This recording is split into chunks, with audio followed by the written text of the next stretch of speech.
Hey, hallelujah, and good. I just feel like saying, I'm just so happy and flabbergasted today. I'm just totally, super fans is fantastically happy today because I have a wonderful guest today on the show today, and uh, and I'm stuck. Yes, I have a wonderful guest on the show today, and my picture's stuck. What is going on? But hey, why not have a stuck picture? Because sometimes the whole world is a stuck picture. But we're going to unloose it today because we have a wonderful guest on the show today that's coming on. And while we're doing this, Mary, can you put You this want back? someone to represent you in the governor's office. Someone who understands world concerns, the economy, and neighborhood safety. You want Don Rivers, proven leadership, international experience, and local involvement. An advisor to many of Washington's and the nation's top leaders for over 40 years. Don has been a positive influence in our community. Don has the compassion you want and the ability you need. Vote for Don Rivers for Washington's first black governor.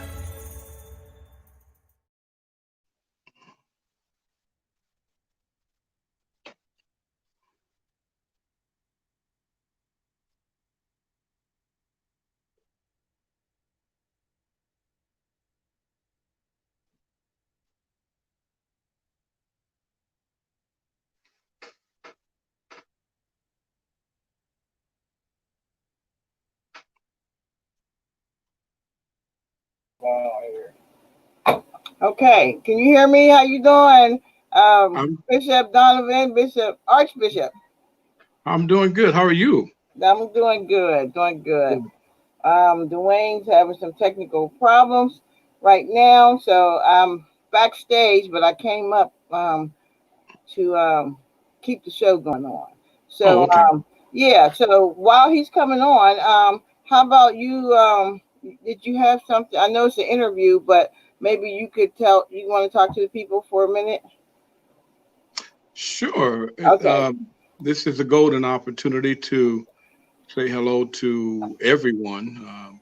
I know it's been tough times pandemically, but I look at it as, I'll be saying things that will make you think. I want you to think. Don't never want you to lose focus. And right now, there's a lot of our citizens that are losing focus, their focus on life, thinking that their lives has no path toward future. But I'll give you a goal that I've always lived by. I don't talk a lot about the past, negative past, in the present. I look at that and try to apply myself. Well, and try is a bad word. I do apply myself to move something that was bad in the past, talking about it in the present in a positive format or frame of mind, and then propelling it to the future. If we continue to talk about slavery and discrimination in the way that we do it and have done it, we will always have the same resolve. We're bringing the past to the present, and the present, as you speak outwardly, puts life into the future. So I want people to start practicing what you envision, the positive visions. Don't worry about the negative visions. There's a place for those things, and they are under control. The time that you can tell that things are under control is when they seem so out of control. One of our best virtues of life is patience. And as patience is allowing you to perfect yourself, patience also is correcting others and moving others along their lively path and out of your way. So everything is on course. Yes, we're probably in the book of Revelations. And uh, what am I as a clergy running for governor? It's time. It is time. Uh, my name known as running for governor is Donnell Rivers for governor of Washington State. That's Seattle, Washington. Some people get Washington mixed up. There's a Washington, D.C., and then there's the Seattle, Washington, and I'm up in the Pacific Northwest. And my goal is to be the first African American, actually Black governor of Washington State. So I'm actually happy to be on and be able to give you some ideas and thoughts about where we're going from here in the midst of a pandemic, in the midst of loss of life, in the midst of coronavirus, in the midst of what they're calling it COVID-19. That's because it was discovered basically in 2019. And actually, nobody took heed to it until 2020. So that, I was an economical major. So I understand a lot of what's going on because I've traveled the world. And in traveling the world, I've seen countries that had minor pandemics going on, Ebola and other issues that were happening, HIV, all of those things. I saw them in firsthand. I've seen those things firsthand. What I think we have happening is a mutation of germs. And the mutation of germs are formulating because people of all walks of life are coming to America, and all different personal hygienes and lack of personal hygienes are in a salad bowl. And now that salad bowl is becoming a melting pot. And that melting pot is creating things that are unknown to us. So in the church community, I can call it coronavirus or flu virus times 666, or I can just call it the pandemic virus. Remember now, a lot of our heritage is from the South and from Africa, and there are remedies to everything other than bottles or pills. So we have to be good stewards and focus, and good leadership will come your way, and you have to follow that leadership to go forward. And that's where we are with this pandemic. Society is losing its hold, of people losing their jobs, and been told one thing, and now you're creating the seeing another. But we live in a country where we can keep Walmarts open, but we close everything else down. And understand this. This is called a panic society, a panic economy. Stimulus checks are like welfare checks. Don't get it twisted. Closing the borders to immigrants and then turning around and opening the borders to immigrants. Don't get it twisted. Don't get misunderstood of it. I'm going to say some things that might make you understand and open your consciousness of really what's going on. Industries closing, major corporations laying off, countries like Canada giving $8,000 to their citizens and $2,000 a month. Shows a pattern. We've had almost 8 generations in the United States of welfare and pretending to help them understand that they're fare well, which they have not been. So that's something we need to have an understanding of. When you do that, you get people used to certain things, and you can go from there. So I'm glad to be here, and we hope to be talking to you more. They should be ready to come back on the air. And we are. There we are. All right. Definitely.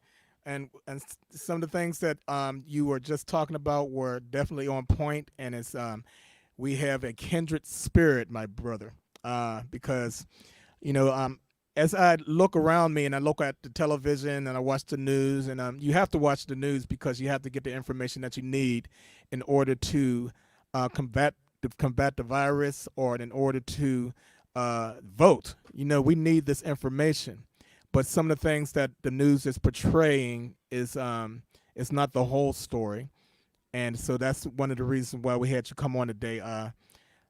governor, future governor, and and I'm gonna ask you some questions about that. But before I do, I just want to do one more shameless plug because they didn't get to see whole commercial um, of That's this an great, expensive. magnificent man right here, Don Rivers, running for governor of Washington State. Here we go. You want someone to represent you in the governor's office. Someone who understands world concerns, the economy, and neighborhood safety. You want Don Rivers, proven leadership, international experience, and local involvement. An advisor to many of Washington's and the nation's top leaders for over 40 years.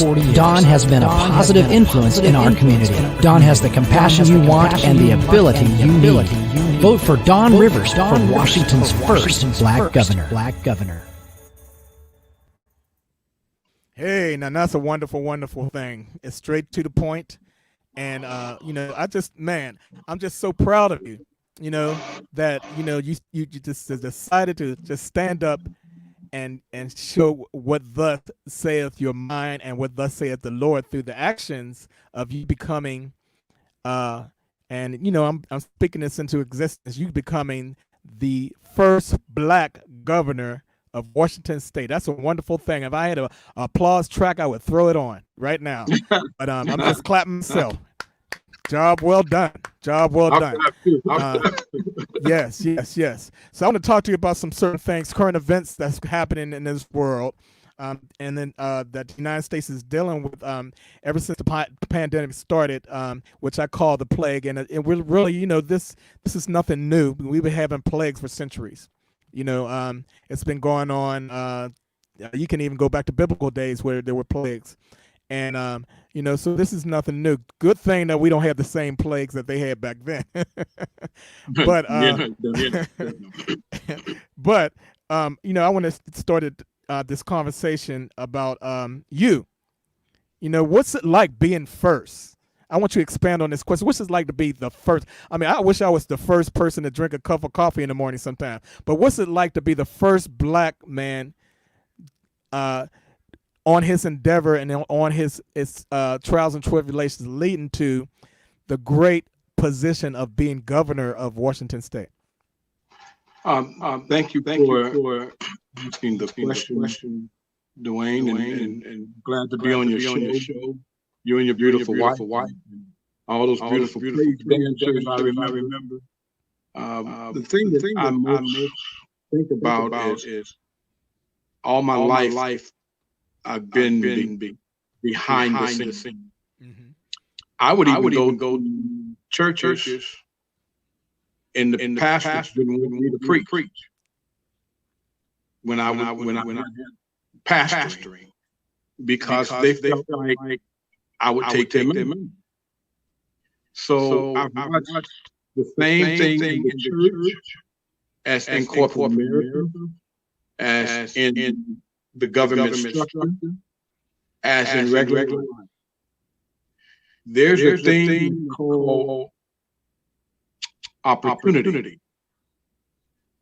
And because of opportunity doesn't come to everyone. Correct. For instance, I had to, you hit a term, but I was an advisor to all the elected officials, 148 plus, and I still had to work my term. And then when my turn came, I didn't even know I had a turn. Because I was following protocol and doing what comes natural, helping others.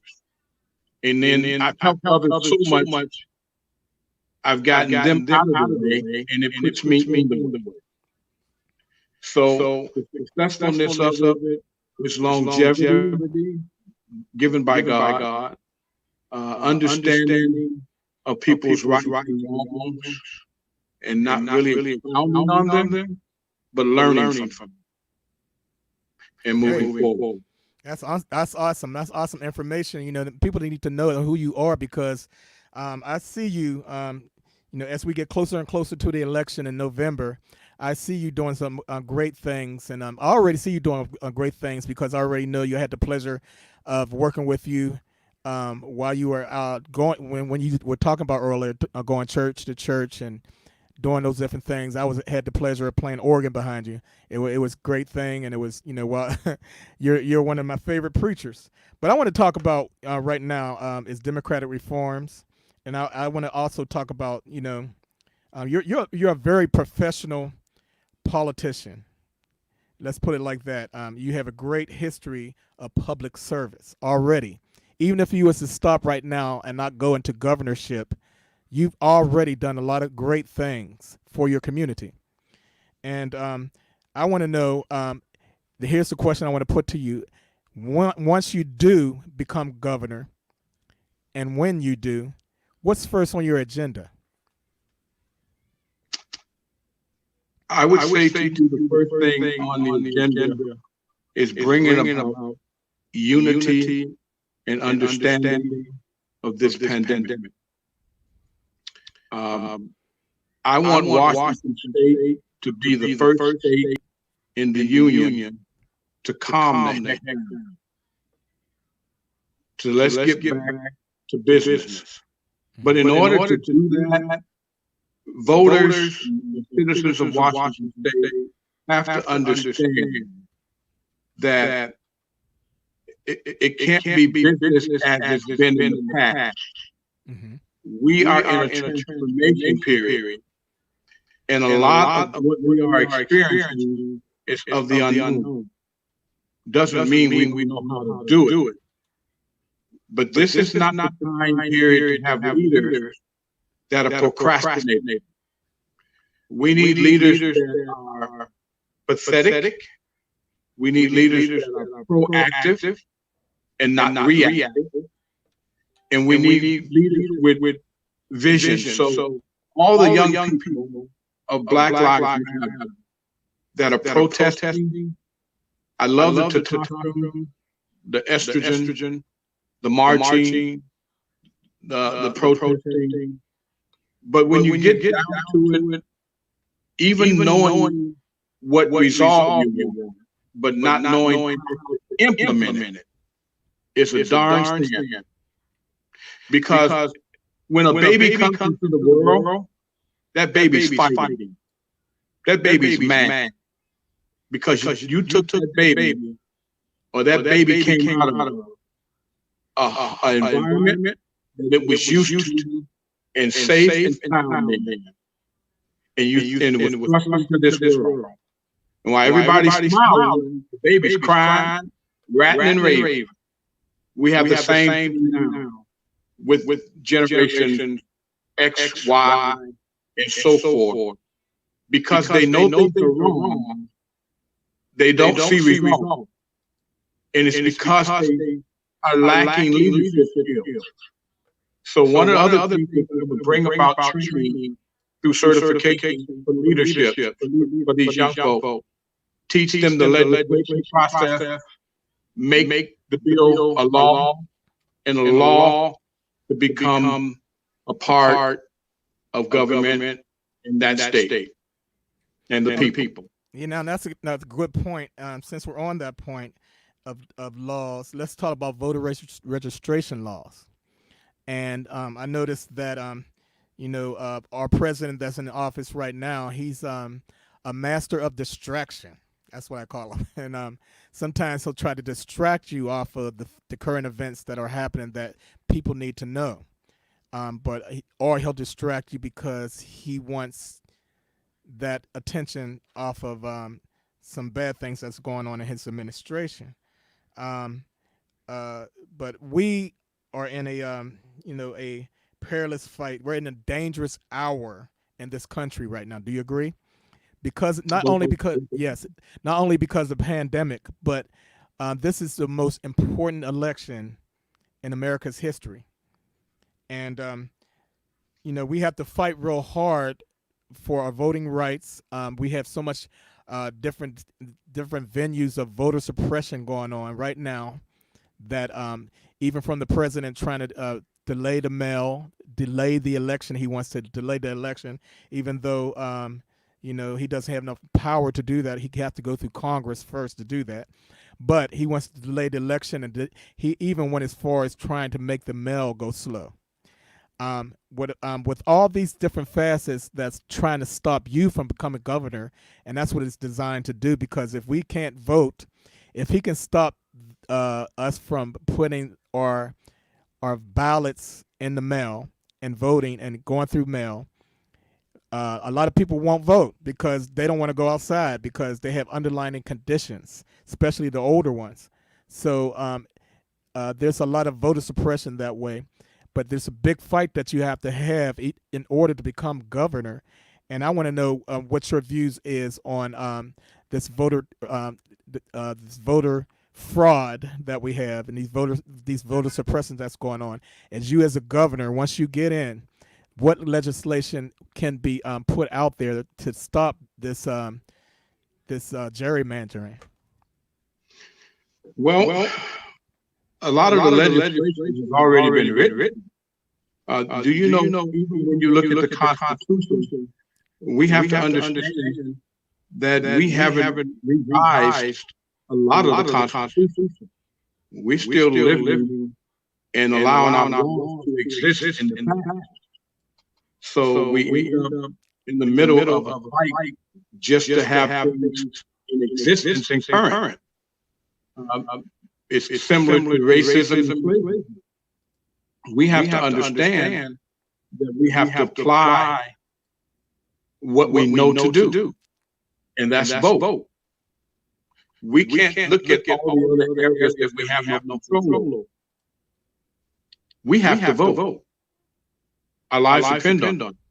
Now, what we must understand about voting, too many times we have voted for a camera, an opportunity to be with an elected official and be in the camera with them, take a picture with them, talk to them, shake their hand.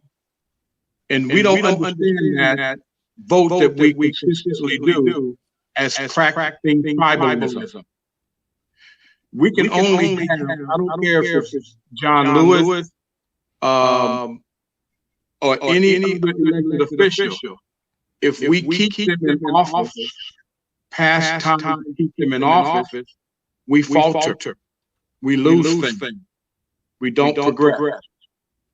So we have to understand, as governor, I would be under term limits, 2 terms.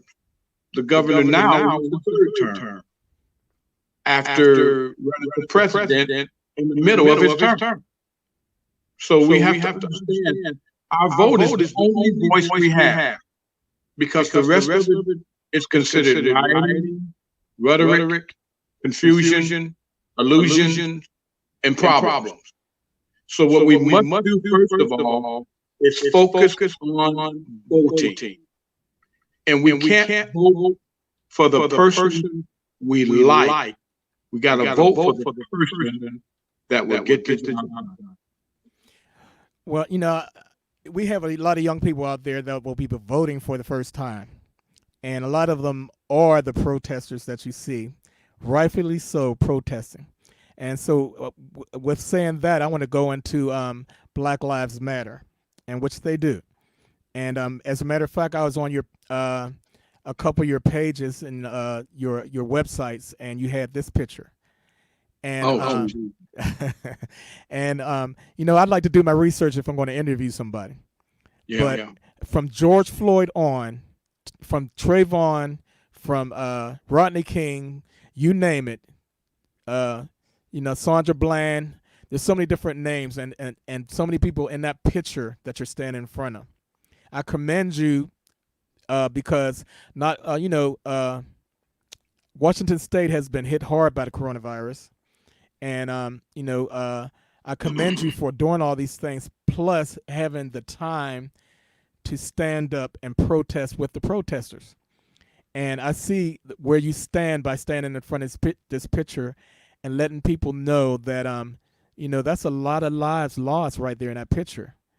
But those could have been future voters as well, And so I want to talk about Black Lives Matter, and where do you stand with that? Because a lot of politicians are vilifying them and giving them a reputation of unjust, which, in my opinion, they're not. But to each his own. But if you look at the protesters today and the protesters from the past in the 50s and the 60s, it's still there. And those protesters that are out there protesting right now, there are there are a lot of politicians that are out now. Like, I see a lot of Dawn Rivers out there protesting that had the same mentality. They don't want to hurt anybody. They just want to let people know that wrong is wrong is wrong is right. Right is right and wrong is wrong. And it's a big part of my heart to see you in that picture and standing up for young people and standing up against police brutality, because those people that died, not only was it wrong that they died, but there were future voters as well. And so where do you stand with Black Lives Matter? First of all, I strongly believe in Black Lives Matter. I have a chapter here in Washington with Black Lives Matter. That was an agenda given to three young ladies that tremendously did a beautiful job. At first, they didn't know how to move forward. And they got some really good guts to move forward about the issue of how many atrocities. I want to show you something. See this booklet?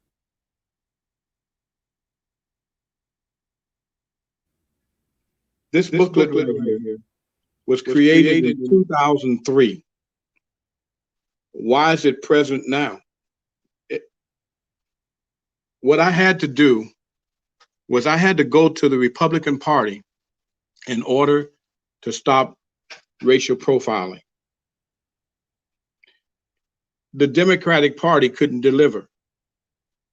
So I had to leave the Democratic Party for a year, go to the Republican Party in Washington State and lobby for them to stop shooting and profiling black male and females of Washington State. And it was so effective that we ended up getting a book written by the National Crime Prevention Council in Washington, D.C. under George Walker Bush. And we started making progress. But here's something that Black Lives Matters don't understand, and our young people that are marching don't understand. 90% of elected prosecutors are Republican.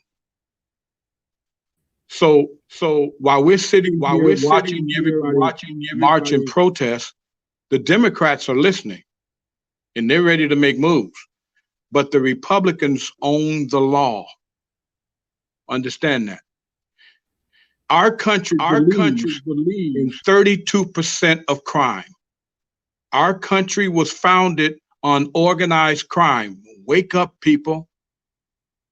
There's no way in America will crime ever stop. It will diminish. It will never stop. There are judges, there's lawyers, there are police officers. There's so many people that get paid off of crime. They're provocateurs. There's some big provocateurs. They're people that'll tell you, yes, we're going to accomplish this. We're going to march. We're going to do this and that. And they making $1 and nothing's being accomplished. So I say drastically that Black Lives Matter is highly important, but understand why Black Lives Matter. And let's put something to it, because oppression is one thing. And as long as society gets you to talk about racism and how you're not achieving, you must understand white folk forever have been opportunists. There's only 10% of white folk that are racist. They're called Aryan Nation. The other 90% of white people are opportunists. And while they're seizing the opportunities for the jobs and every other opportunity that comes along in minority statuses, we're standing around going through doors, talking the front door, talking about they're not doing us right. They're treating us wrong. And that's what they want. The NAACP wasn't founded by Black people. That's what they want. Black Lives Matter is not just not funded by it's funded by somebody. Okay. So what I'm saying is we have to focus. We have to understand what our resolve is. And Washington State will be a leading state in making this happen once I'm governor. When somebody's shot wrongfully, my staff will be there. They will be at that funeral. They will be working. I've worked with law enforcement for 40 years, helping to understand them, training them, interviewing them through culture, one culture against the next. The union can't do it of the police, but I could. And what I found out, there's 5 different branches in the police department. There's the skinheads, there's the rednecks, there's the blue, there is the LGBTQ, female, male, and then there's corporate good old boys. Okay, and then you add into that police department soldiers coming in from warfare and them being put on the front lines of being police. And then you have black people trying to get their point across and provoke that officer, and they end up dead. Hold that thought, Congressman, because I want you to see something. I was watching because there's peaceful protesters. Well, you want me everywhere. Yeah, I want you in the Congress. I want you as everywhere, a governor. But there's something I want you to see. I was watching today because there's peaceful protesting, and there's those chosen few that were thrown in there to burn buildings and wreak havoc and trying to make it look like the peaceful protesters are doing it. But I was going today. I was watching. I like to watch a lot of news because I want to be informed, especially if I'm going to interview somebody with such a high status of your own. But I want you to see this. This is Dr. Fauci talking with one of the representatives of Congress, but one of the GOP representatives was trying to put a dark light on the protesters. Here it is right here. Thank you, Mr. Chairman. Dr. Fauci, do protests increase the spread of the virus? Do protests increase the spread of the virus? I think I can make a general statement. Well, 500,000 protesters on June 6th alone. Yeah. I'm just asking that number of people, does Yeah. it increase the spread of the virus? Crowding together, particularly when you're not wearing a mask, contributes to the spread of the virus. Should we limit the protesting? I'm not sure what you mean. How do we say limit the protesting? Should government limit the protesting? I don't think that's relevant to. Well, you just said if it increases the spread of the virus, I'm just asking, should we limit it? Well, I'm not in a position to determine what the government can do in a forceful way. Well, you make all kinds of recommendations. You make comments on dating, on baseball, on everything you can imagine. I'm just asking you, just said that protests increase the spread. I'm just asking you, should we try to limit the protests? No, I think I would leave that to people who have more of a position to do that. I can tell you. Government stopping people from going to church, Dr. Fauci? Yeah. Last week in the Calvary Chapel case, 5 liberals on the Supreme Court said it was okay for Nevada to limit church services. Justice Gorsuch said it best. He said, there's no world in which the Constitution permits Nevada to favor Caesar's Palace over Calvary Chapel. I'm just asking, is there a world where the Constitution says you can favor one First Amendment liberty, protesting, over another, practicing your faith? I'm not favoring anybody over anybody. I'm just making a statement that's a broad statement that avoid crowds of any type, no matter where you are, because that leads to the acquisition and transmission. And I don't judge one crowd versus another crowd.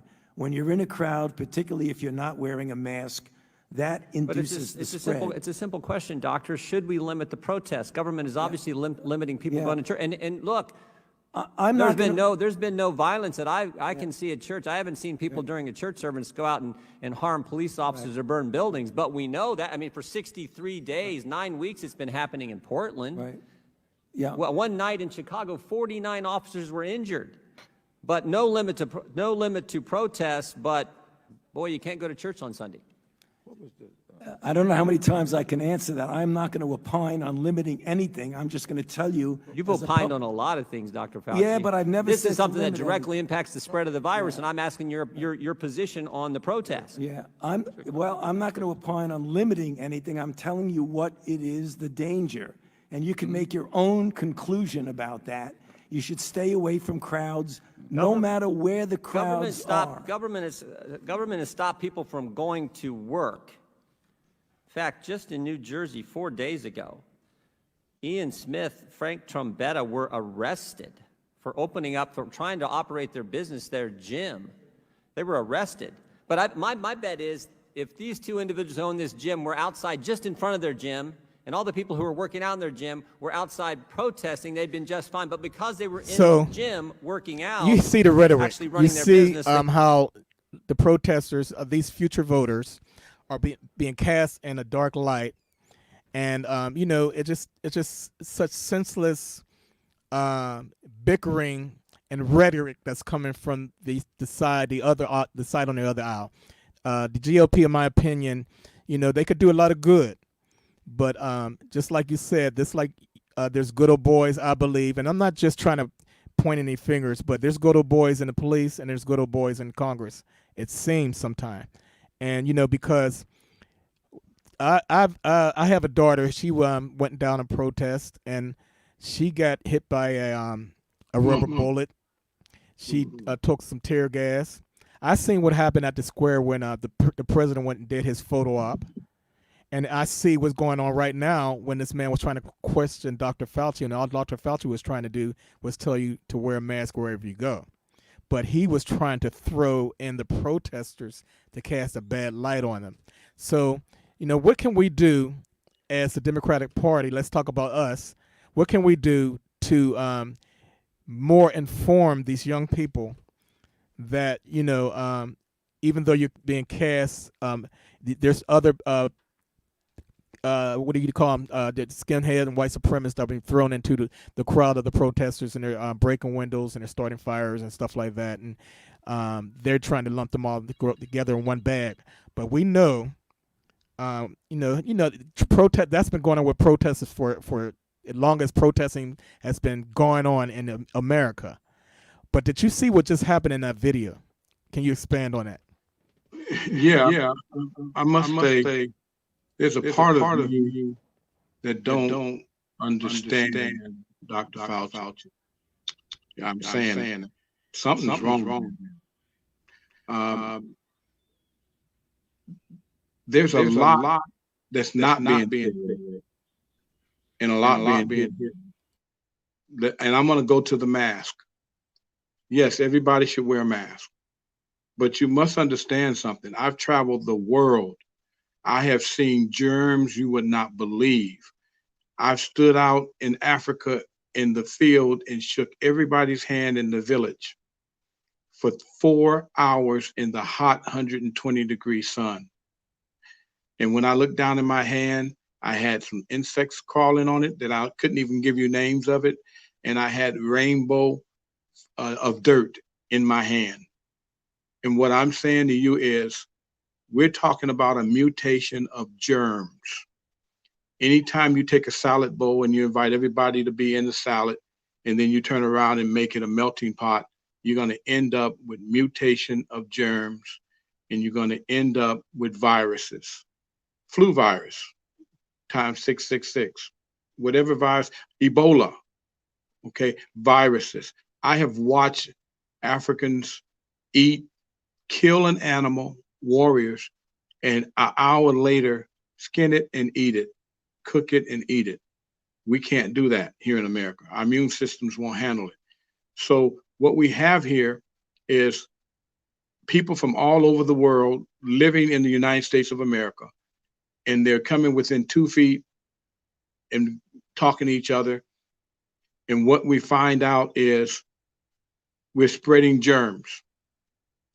And a lot of it has to do with the lack of personal hygiene, brushing your teeth, mouthwash, washing your hands, not breathing on people, rebreathing your oxygen back in from what you blew out. When you breathe out, you're breathing out toxins. And when you breathe the same toxins back in because of your mask, you're further damaging yourself. There are things that we need to do and look at this more. I'm for the mask, but I'm also for our economy. In our state, the governor now is a procrastinator. He was a hay farmer. His whole history is a procrastination. Hay farmers have to wait for sod and grass to die before they can sell it. I have a brother that's a mortician. He waiting for folk to die so he can make some money. So what I'm seeing right now is this hay farmer, that's our governor. He procrastinated. Instead of closing down Washington State in November, he didn't close it down. And because he didn't close it down, a lot of people passed away. But then watch this. You know this, Dwayne. Once you start off wrong and you continue, you stay wrong if you don't make corrections. So now that he's trying to open things back up, he takes and put task force together, and so that the blame can go on all these people of industry in different places that he put on his task force, and the blame don't fall just on him. So if he opens up something wrong, he got some people that'll take the blame with him. He's wrong. You don't close a whole economy down. People have inventory. You do it on a 3-day basis. Monday, Tuesday, Wednesday, your business is open. Thursday, Friday, Saturday, your business is open. Sunday, all businesses are closed. But you end up keeping Walmart open all the way through the pandemic, and then you're gonna disgrace the people that work at Walmart and call them first line what? First line what? Okay, so if that's what you've done, people who take low income jobs, and you call them necessity. So I don't problems here. So I just wanted to now that you brought the governor up, I just wanted the people to know so they can have a choice once they vote who you're running against. What's the name? There are people here that call him Dictator Jay Inslee. I know him as a friend and an acquaintance, but he's a procrastinator as far as I'm concerned. I'm proactive, he's reactive. And you can't get anything you know what? Watch this. Doctors in America practice medicine. Listen, people, practice medicine. That's a protective clause to say, if I do something wrong, it's not all my fault because I was practicing. Well, in Cuba, they do preventive medicine. Preventive medicine can only be done if you get ahead with a cure or get ahead of the disease and help people to not get the disease. So it depends on where the pharmaceutical company is, depends on where the doctors is, what doctors done sold out. And I'm gonna tell you right now, good old home Southern remedies work on all this stuff we get. That's what we were taught. Vicks Vapor Rub, help yourself out. Don't wait for something that you don't know about. Get some Vicks Vapor Rub, get you some vitamin D, get you some Mininex cough syrup, and and don't cough it up and swallow it. Cough it up and spit it out. Castor oil. Yeah, castor oil, cod liver oil. Don't cough it up and swallow it, folks. Spit it out. That's why you're coughing. That's why you're blowing your nose, to get the toxins out. So let the toxins go. So now what we're there and everything, to me, the video was also showing that, when we started off talking about the protesters and how they were trying to cast them in a bad light, but a lot of those protesters are a lot of John Lewis's, and John Lewis was one of my heroes. I'm pretty sure he's one of yours. John Lewis, he was one of the protesters who walked with Martin Luther King, and I had the honor of seeing John Lewis's funeral, in the eulogy of John Lewis's funeral, it was just such a beautiful thing. But I want to take you there. We're going to change the subject and go, for the sake of time, to John Lewis's funeral, and I have some highlights of our only president thus far, because the illegitimate one that we have in the office right now, I still call him our president. But anyway, here's Barack Obama and here's some highlights of the eulogy, and you can expand after that after you see what I'm about to show you. Barack Obama during the eulogy of John Lewis. I was proud that John Lewis was a friend of mine. I met him when I was in law school. He came to speak. And I went up and I said, Mr. Lewis, you are one of my heroes.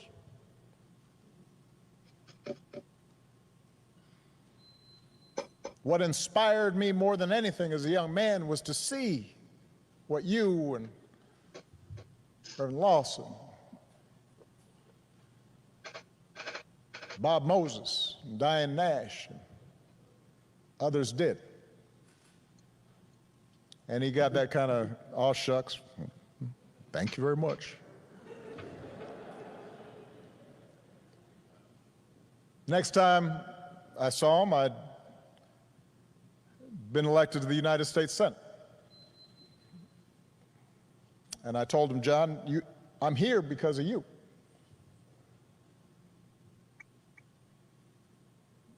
And on Inauguration Day in 2009, he was one of the first people I greeted and hugged on that stand.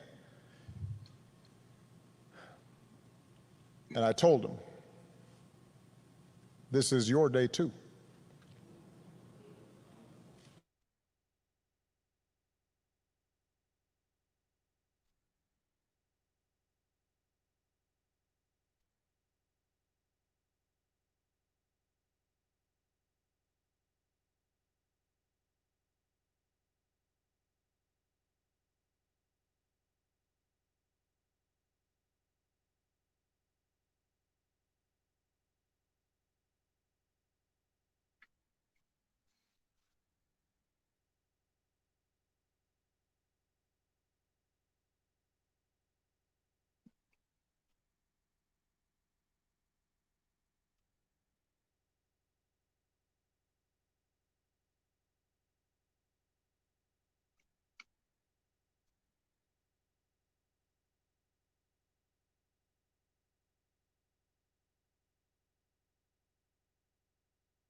That every American citizen It reminds me of you, actually. And you know, he said a mouthful there, but he said a lot of things that we were talking about earlier in the show. And you know, there's a lot going on with the status quo in Congress right now. And both sides of the aisle, they do need to come together. But what he said, he said one thing that I want to talk about that's really making an impact in the United States, and that is of he talked about voter fraud, which I talked about earlier, and he talked about you know, certain reforms that we need to have that you know, politicians, a lot of them waste a lot of time, and they stall on and the vetoes that keep coming from the president's desk on a lot of these things. So I want to talk about, you know, what going from there for the sake of time. Let's talk about what Trump is talking about. He says he wants all children to go to school in November, regardless of where the pandemic is. And he put it and added that if you do not open your school, you'll be defunded. And now I know Washington State, and I've seen it on the news. It was hit hard by the coronavirus. The levels went up and they went down. They went up and they went down. But are we really ready? In your opinion, are we really ready to send our children to school? Dwayne, we're ready to live. Yes, sir. We're ready to get back to business as close to the moment as we possibly can. But we must remember there's progression going on. We have to progress. We have our cell phones now that are mini computers, and we're thrust into an age of viral visualization where we're having virtual meetings and understanding different ways of communication. There was a time when I was coming up, I couldn't talk to you like this. I had to be right next to you. What I'm saying to you is our young people are resilient. They're brilliant. And education system needs to move forward. So one part of what the president is saying is right. Yes, open the schools back up. But when we open the schools back up, we need to have an alternative, a different format. The format is the students that need the learning, that needs the people, needs to be the one at school 2 to 3 times a week.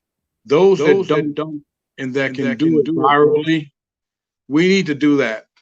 We have a problem where we have our young people together so long in school, they act up a lot of times. So I want to say this. I would like in Washington State is to hire the parents that as soon as this pandemic hit, the parents start teaching their children. So we talk about substitute teachers. We talk about not enough teachers, but we was just given a gift of parenting. And all we have to do is somewhat train parents a little bit to be more involved and interactive with and acting with their students, with their children. And this would be okay. You know, we had Bible schools, we had daycare centers in the church and all this other stuff. All of us need to work cohesively together to make it happen. So yes, if open the school up, even if you open it up for attendance, get the bus driver to drive them to school. They go out, sign their name, get an attendance, get a meeting of what their day subject's about, farm them back on the bus, take them to a church auditorium, a church recreation center, a community center, and the school. Spread them out, but teach them in. Spread them out, teach them in. Yeah, that goes along with what I was talking about with a few colleagues of mine. But Trump, our president, he claims that children are immune to the virus. And as a matter of fact, Time Magazine and Time News said that 260 campers, summer camp, 260 campers came up positive. Wow. So that's a lot to think about. Now, if they're at camp and 200 of them, even though there's thousands of kids at summer school, but 200 of them came up positive. What's it? How can you put that with going back to school and the kids trying to socially distance, and it'd probably be even harder for them to keep their masks on. But what you just said actually answered my question. Because that's something that we all as parents have to pray about. We have to really put some deep prayer in this before we do it, and we just can't take Trump's word for it, because there's a whole lot of distruth that came out of his words. But me, myself, I have grandchildren, I have children, and I it's just something that we really have to pray about, because there's a lot we don't know about this virus still to this day. Correct. And we have to homeschool, but at the same time, we have to have them in school. So we have to work these things out. We don't know what direction things are going. So even if it's a day, yeah, farm them in, not all at the same time, and make sure the teachers get their money and the states get their funding, and figure out what is best. But you have to monitor. You have to mentor and monitor. See, a lot of problems is a lot of people don't have morals, values, principles, and ethics. And now we need to apply all those things to move forward. You need morals, values, principles, and ethics. And one of the things I want to do with the schools in Washington State is have them pick one as their model, a model of morals, and find and research every position, job wise, society wise, that deals with morals and teach them. And in the midst, their brain is thinking how to respond and how to react and how to live their lives. So we can do this. It's just, we got to understand the old way of school is over. We move I agree. forward, I agree. Move and we forward. move forward cautiously, cautiously. Yes, sir. And for the sake of time, we're going to move forward. And I want to ask you this one question because I have to put some emphasis on you. But this last question I want to talk about is something dear to my heart because veterans. I live real close to in Las Vegas at the Nellis Air Force Base. Meet a lot of veterans and a lot of soldiers. But this story that I hear about Russia paying to have American soldiers killed, putting a hit out on them with money and bounties on our soldiers. And Trump said he talked to Putin a couple of days ago, and that's, I guess it's they're that close, they're real thick. Uh, but he said they did not talk about the Russian bounties on the heads of American soldiers. But Biden, he's talking some greater things and what he would do as far as him being a president. He's going to put an end to this. This have to be sanctions on Russia. And how do you feel about that? Because it seems like they're getting away with so much. I believe everybody's afraid of a warfare. And so the caution margin is out front. Putin has something on Trump. I've been to Russia. I know how they operate. I played the mayor of Moscow, Russia in a one-on-one basketball game. He researched me so much that I was unprepared. I lost the game because he studied me and he knew my weaknesses, and I start developing my weaknesses to be strengths, but I couldn't do it being 6 points behind and only lost by 2. So what I'm saying is these two individuals know each other, and they have a friendship because of conflict of interest. In other words, what Trump has done wrong or behind scenes, Putin knows about it. So I would say to the soldiers, to our military, thank you for your service. I'm there to counsel. I've counseled a lot of military soldiers that come home and were suicidal and with family and all. But at the same time, I wouldn't put it past Putin to do that because we have a powerful military. And you have to do something to try to take us down because we're strong. So, but what will America do about it? Who's going to do it? And what will we do? The administration that's there today is not prepared to make those type of decisions. I agree. Okay, so now that's the answer I was looking for. And you are such a profound man, and this is such an honor to talk to you because you're running for governor. And the last time you were on my show, you were running for United States Senate. But I'm glad you made this choice because this is where the power is in the governorship. But let's talk about this. It says counting on you to make out your postage paid ballot and mail it in. in November. And we want people to vote for Don L. Rivers. I'm just saying it right now. And I put it real big on my screen because I want people to see this. I want them to know your name, hear your name. And I want you to expand on this. I want you to give your we have your information scrolling at the bottom, but I want you to reiterate on it. Talk about this sign right here. Tell the people why they should vote for you.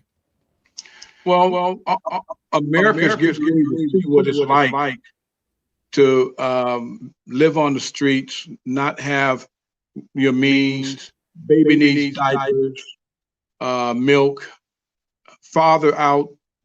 They're calling him a gangster, and he's trying to make a living, trying to find a way to get the money in so he can have that for the kids and get put in jail and in prison for misdemeanor type crimes. The voting is important because it's the silent voice. And the silent voice always wins. We talked early, and Apostle Pilate in the Bible said he washed his hands of the decision that was made against Jesus. So this is an opportunity that if you vote for someone you like and not someone you really need to get the job done, you just washed your hands. Don't take a hand out, take a hand up. So I'll give you my two hands. Wash them, wash your hands, and let's get a hand up, not a hand out.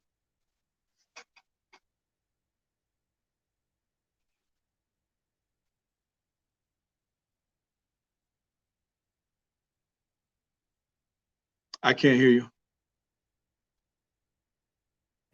Donovan Rivers, ladies and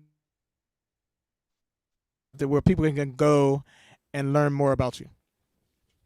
They can go to www.electdonlrivers.com and they can donate $25, and I have their name on my list, and we'll communicate. Thank every one of you. I need your support and endorsement. Well, there you have it, ladies and gentlemen. We're going to leave with You this. want someone to represent you in the governor's office. Someone who understands world concerns, the economy, and neighborhood safety. You want Don Rivers, proven leadership, international experience, and local involvement. An advisor to many of Washington's and the nation's top leaders for over 40 years. Don has been a positive influence in our community. Don has the compassion you want and the ability you need. Vote for Don Rivers for Washington's first black governor. Yes, yes, yes. And it was a pleasure having you on the show, sir. It was a pleasure to be of service with you and work with you. And you just keep on doing what you're doing. Keep pressing on. And you got my vote. You got my family's vote. And guess what? Everybody need to vote for Don L. Rivers for governor of Washington State. Is there something that you wanted to say before you go, sir? Dwayne, you can't vote for Washington State. I thank you for your support. I owe you guys big time. I'll be coming to Vegas soon, and we'll be putting my TV advertising broadcast company together with you to do some work. Sounds great to me because, you know, I owe you too, brother. Well, I owe you too, so let's get together and owe each other and make it happen. Okay, right, sir. right. So we're glad you came on to the Dwayne Anderson Man of Many Voices show. This show is being viewed simultaneously on different social websites. You can subscribe. You can go to DwayneAnderson.com, or you could send a message to MIN DwayneA@gmail.com, or you can come to my Facebooks. Also, I want to put a shameless plug to our movie, Stop Playing Church. Are you looking for a thought-provoking and entertaining gospel movie?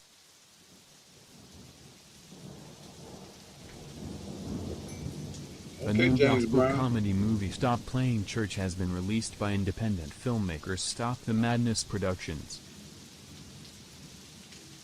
The film depicts the downfall and redemption of a jackleg preacher who receives a visit from God. The gospel film was written, directed, and produced by Pastor Mary Bay Anderson, who used her own life experiences to create the movie. The film aims to open your eyes to the dangers of people who pretend to understand the Bible and its teachings.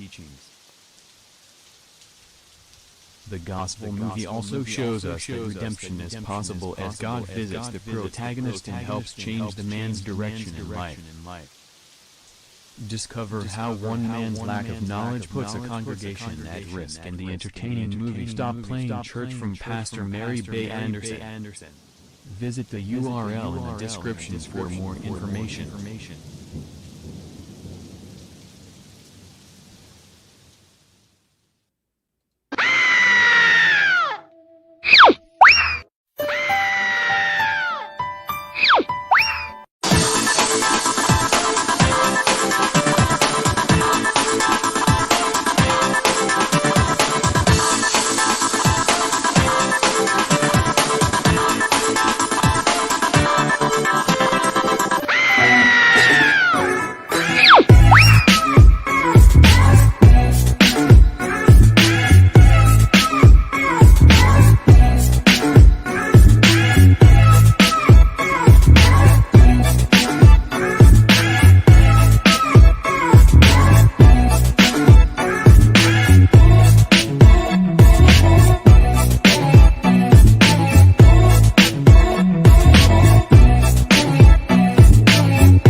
Before we go, ladies and gentlemen, I have one. I know I'm supposed to be going now, but I'm real fast.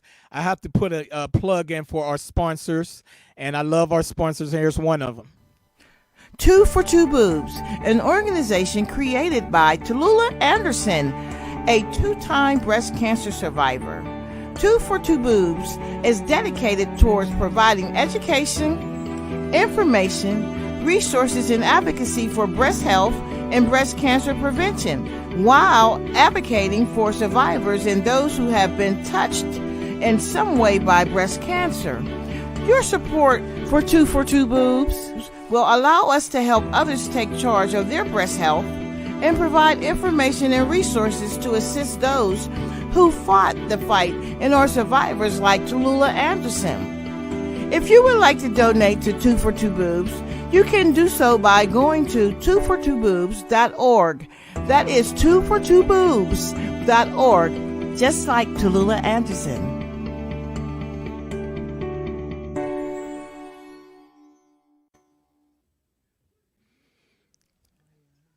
Ladies and gentlemen, there you have it. Before we go, I'm going to show you another one of our sponsors, but I just so happy and so flabbergasted that we had the governor up in the house, the true man of God. And guess what? He was one of the best preachers in the country.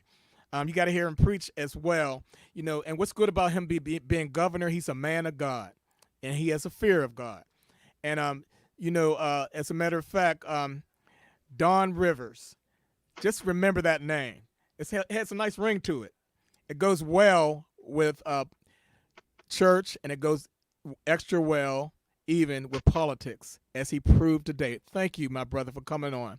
And for the people that may not have heard you, we have it scrolling at the bottom of the screen, but we want you to give any more information where they can get literature about you or what's happening with you next.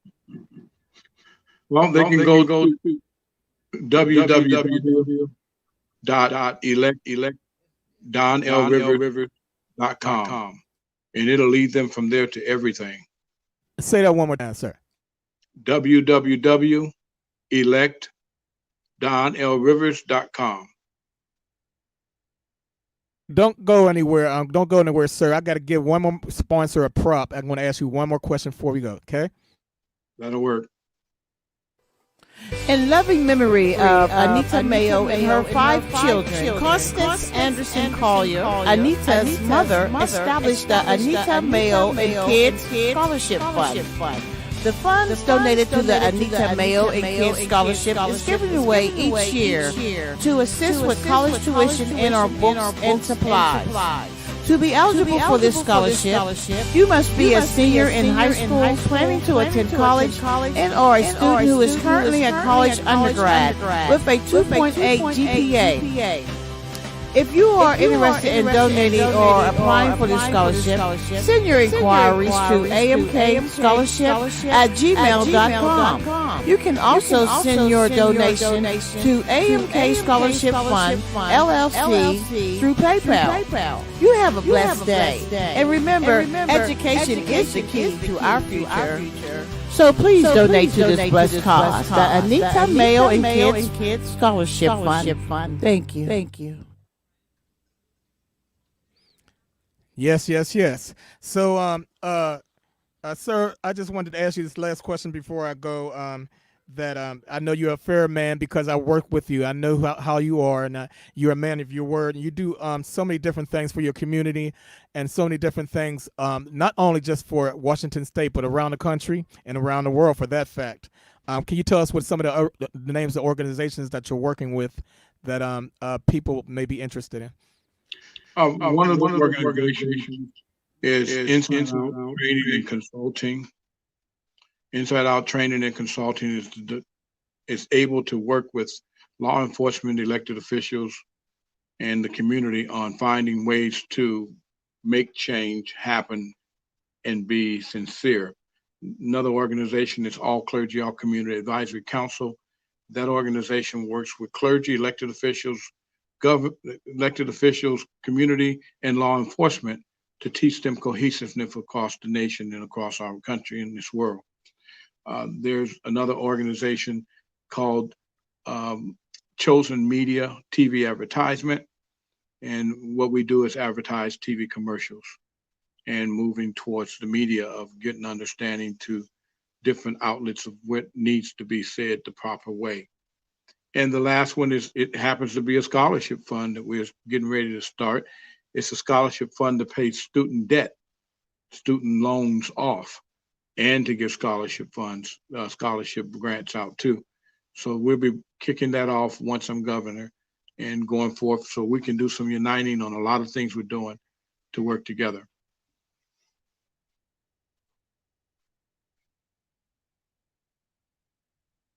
Can't hear you. That's a great thing. That's a wonderful thing that you're doing, sir. We commend you, and we're just so glad to have you today. And just tell you, this is the first part. This is part one. I don't know if you got the memo, but this is part one of the interview with Dawn Rivers. We have to finish up possibly in a week or so to come, because your resume is so extensive. We haven't broke up to the beginning yet, and so I want you to come back on and tell the people what you would do as governor.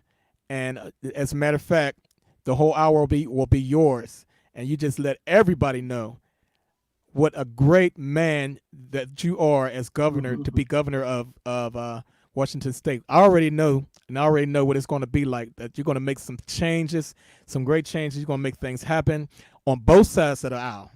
Yes, sir. I know you know how to work with both sides of the aisle. I work with everybody. Yes, sir.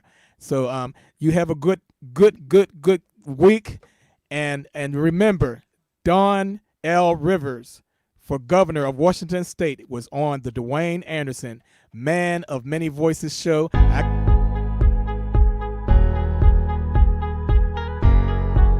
Countdown, gots to go. Bye-bye.